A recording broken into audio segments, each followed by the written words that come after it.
Et ça fait longtemps ça. T'as la belle époque. Ah, les bons souvenirs. Ah là là, bon. Alors, qu'est-ce qui se passe un peu en ce moment? Tac, tac, tac. Alors, hein, l'OMS a déclenché le plus haut niveau d'alerte avec la variole du singe. Variole du singe, mais c'est quoi ça, hein?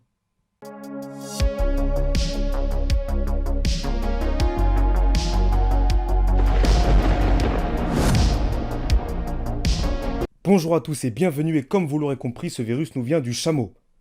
Non, c'est pas ça. Ce virus provient d'Afrique centrale et de l'Ouest. Il a été découvert en 1958 et plusieurs épidémies ont été recensées en 2003 aux USA ainsi qu'en 2017 au Nigeria, avant que le premier pays européen, le Royaume-Uni, soit touché le 17 mai 2022. C'est un virus transmis à l'être humain par les animaux, par les singes, mais pas que, aussi par les rongeurs. Phénomène d'ailleurs qui s'accentue avec la déforestation et la pollution des habitats naturels des animaux sauvages. En effet, ceux-ci vont se rapprocher des habitations humaines et nous pouvons recenser plusieurs symptômes, tels que la fièvre, les éruptions cutanées, un gonflement des ganglions lymphatiques, et la maladie dure environ 2 à 4 semaines, avec un taux de létalité de 3 à 6%. La transmission se fait donc par contact étroit, tels que les lésions, les liquides et les gouttelettes respiratoires. Il ressemble à la variole, mais est moins contagieux et plus bénin. Il a une durée d'incubation de 6 à 13 jours, voire 5 à 21 jours, on n'est pas à ça près. Et le 19 mai, qui est-ce qui compte un premier cas? Eh bien c'est nous, c'est la France.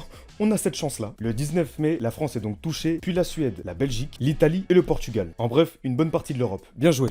Bien joué, variole du singe. À partir de milieu juin, on constate environ une flambée dans le monde, car presque tous les continents sont touchés. En effet, on recense d'ailleurs 900 cas en Europe. Ça paraît peu comme ça. Sauf que, heureusement pour nous, 110 000 doses de vaccin Imvanax sont commandées par l'Europe, de chez Bavarian Nordic, pour lutter contre la variole. On en a de la chance. Le 25 juin, la variole du singe n'était pas considérée comme une urgence de santé publique de portée internationale par le docteur Tedros Adhanom Ghebreyesus, directeur général de l'OMS.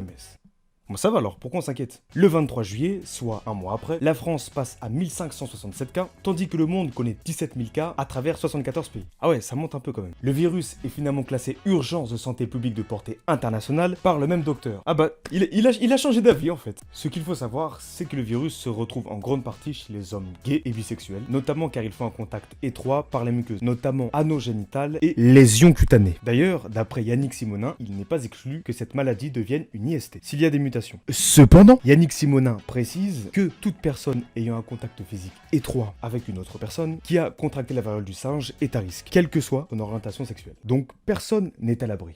Ok, bon bah de toute façon, ça m'avait vraiment manqué de mettre un masque sur la gueule. Donc j'espère que vous êtes prêts pour ce qui arrive, parce que moi non. Et puis écoutez, la prochaine fois, on se retrouvera... En fait, je sais même pas si on se retrouvera avec une variole comme ça, je sais pas trop. Donc écoutez, c'était bien. De toute façon, entre le réchauffement climatique, les étés caniculaires, la variole... Putain, j'en ai marre de la vie un peu là.